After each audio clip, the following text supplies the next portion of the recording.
Et pour ça, je donne la parole à elle.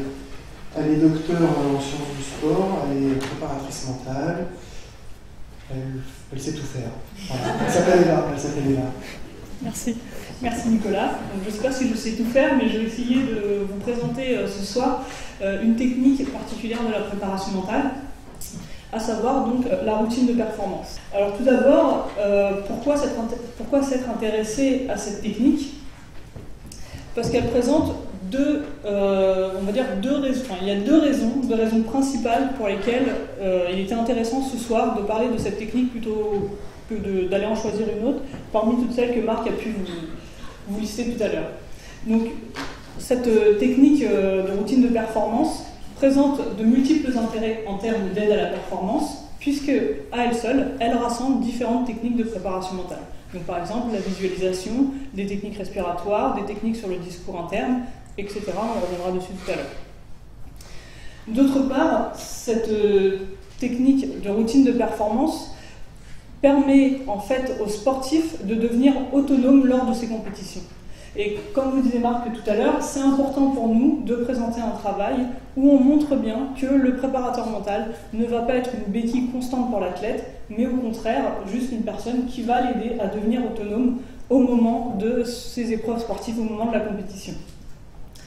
Un autre petit point important, on va remarquer ici que l'élaboration de cette technique va être possible si on a la participation et l'investissement total du sportif, mais aussi parfois de l'entraîneur, puisque ça reste la personne qui connaît le mieux le sportif et les conditions de compétition dans lesquelles il va devoir réaliser son épreuve.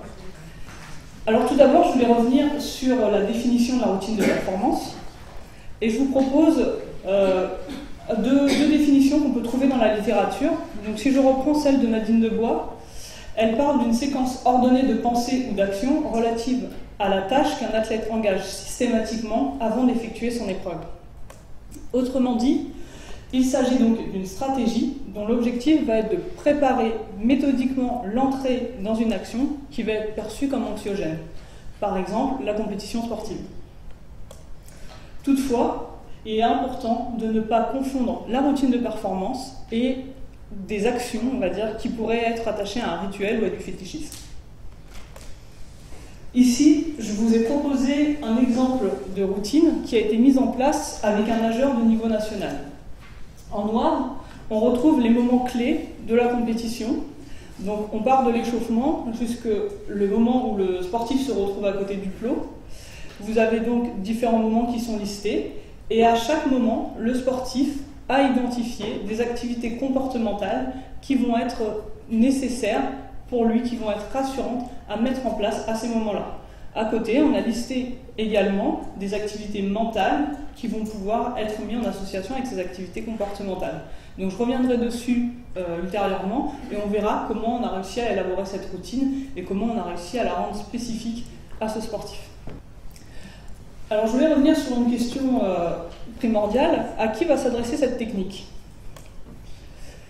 Eh bien, en résumé, elle va s'adresser un peu à tout le monde. Elle va s'adresser aux sportifs de tout âge, de tout niveau, de toute discipline, à condition de préparer une phase sportive dite à habileté fermée.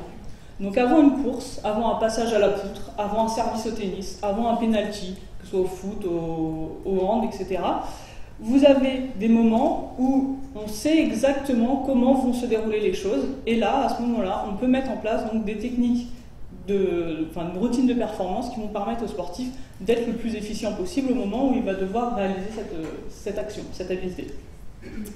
Il y a d'autres moments où on peut également proposer des routines, par exemple l'échauffement d'une équipe. Alors j'avais pu travailler avec une équipe de hand en fait, qui avait un échauffement qui n'était pas bien structuré. Et le fait de structurer justement l'échauffement avec des activités comportementales dans un certain ordre, avec des petites activités mentales, à savoir dans la communication entre les joueurs, la place que prenait le capitaine, les moments où parlait l'entraîneur, etc. Ça a permis de mettre un peu d'ordre à leur échauffement, cet échauffement d'avant-match, et faire en sorte que les sportifs arrivent au bout d'une demi-heure ou 45 minutes à être dans un état optimal de performance avant de commencer leur match.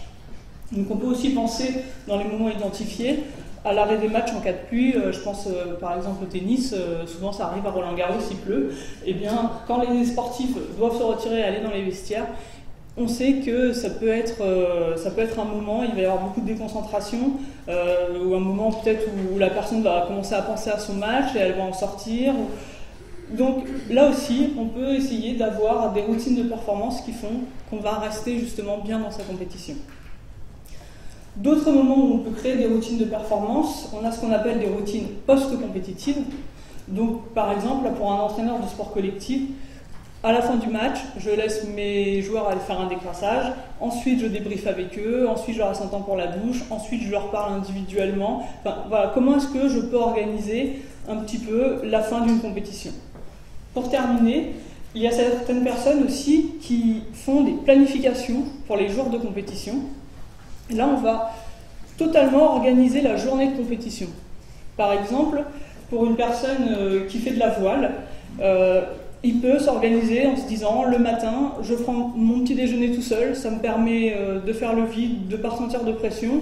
Ensuite, je vais voir la météo, ensuite, je vais voir mon coéquipier. Ensuite, je vais voir un peu le bateau, je vais voir un peu le plan d'eau. Ensuite, je reviens voir mon entraîneur. Et comme ça, il sait ce qu'il a à faire et il ne se perd pas dans différents travers en s'éparpillant un peu sur la façon dont il aurait pu s'organiser avant d'arriver sur son épreuve. Quels sont les intérêts réels pour le sportif? Tout d'abord, ça va lui permettre de réguler ses émotions. On va, en créant une routine de performance, identifier les éléments qui dépendent de son contrôle, donc du contrôle du sportif, mais également les éléments qui n'en dépendent pas et qui sont susceptibles de venir le perturber. Donc on parle de distracteurs internes, comme par exemple les pensées parasites, mais également de distracteurs externes, puisque par exemple un sportif qui est en train de s'échauffer peut être perturbé par le fait qu'il y ait ses parents dans les tribunes. Le fait donc d'identifier ces différents éléments va favoriser le sentiment de contrôle de l'athlète et va donc le sécuriser lors de sa compétition, enfin au moins pour la préparation de son épreuve. Ça nous permet donc d'anticiper les situations indésirables et d'évacuer un certain nombre de doutes.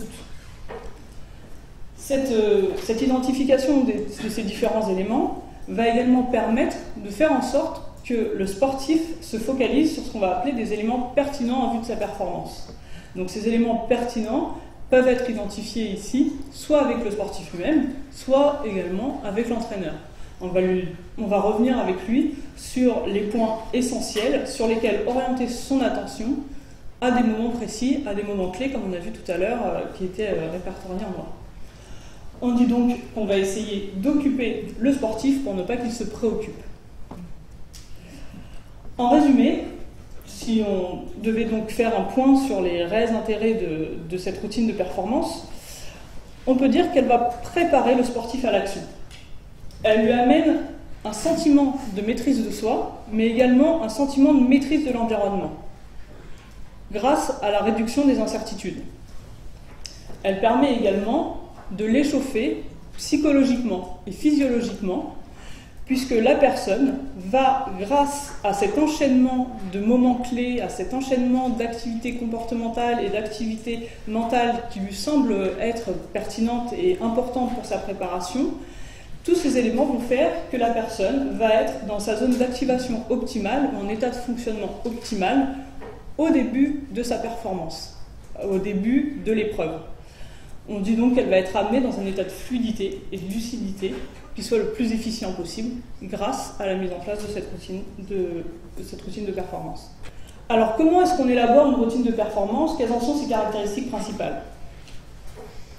Tout d'abord, et là c'est un des points vraiment les plus importants, il faut savoir que la routine de performance va être propre à l'athlète. Elle va être spécifique au sportif.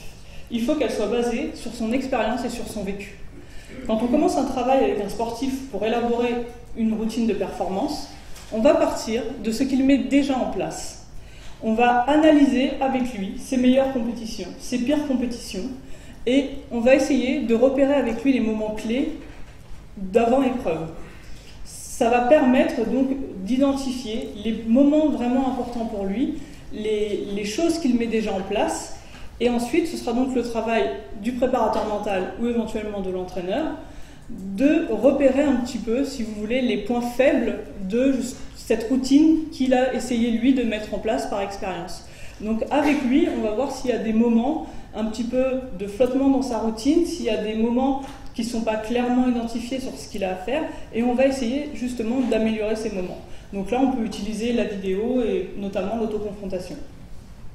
Dans les caractéristiques qui découlent de ces éléments, je vous dis que la routine doit être définie dans le temps. Donc, comme vous avez vu tout à l'heure, j'avais défini différents moments clés qui vont donc de l'échauffement au moment où le sportif arrive sur le plot de départ. Donc, on a, si vous voulez, voilà, une vraie chronologie des choses que le sportif doit mettre en place. Toutefois, il peut arriver qu'avant une compétition, on avait prévu d'arriver une heure et demie avant, et des embouteillages, un accident sur la route ou autre, vont faire qu'on ne va pas avoir le temps. Voilà. Il faut se dire que la routine, il faut la laisser un minimum modifiable, un minimum adaptable, pour pas qu'elle devienne une source de stress pour le sportif, mais pour qu'elle reste toujours une routine rassurante. Si on laisse un minimum de souplesse, si on lui dit... je reprends par exemple le cas que je vous donnais tout à l'heure avec mon équipe de hand.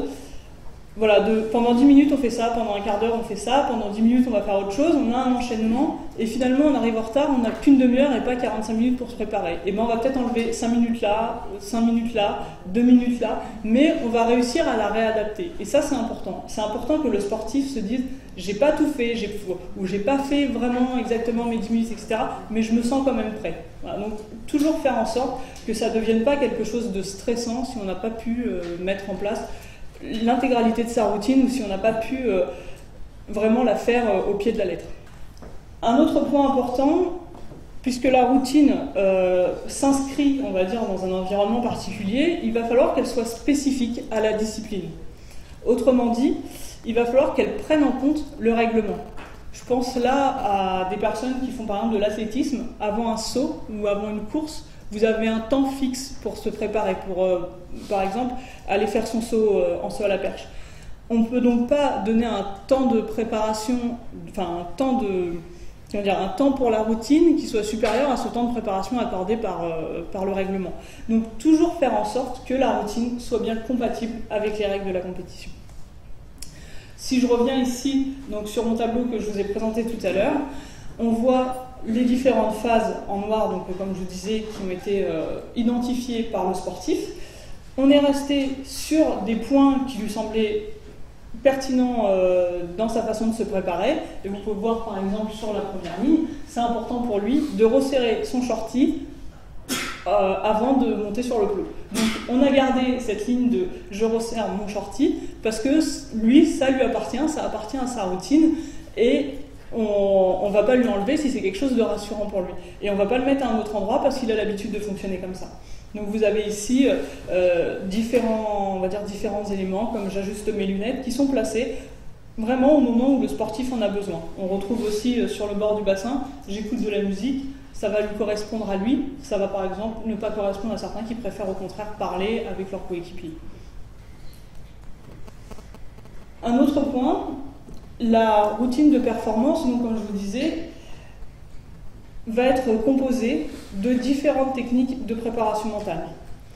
Il est pour ça important d'avoir travaillé en amont ces différentes techniques, puisqu'on ne va pas mettre dans la routine des points que le sportif ne maîtrise pas. Si vous voulez à un moment que le sportif utilise la respiration pour se calmer, par exemple en chambre d'appel, ou l'imagerie pour essayer de visualiser sa course, on va être obligé de faire un travail en amont et de s'assurer qu'il maîtrise bien ces techniques de base.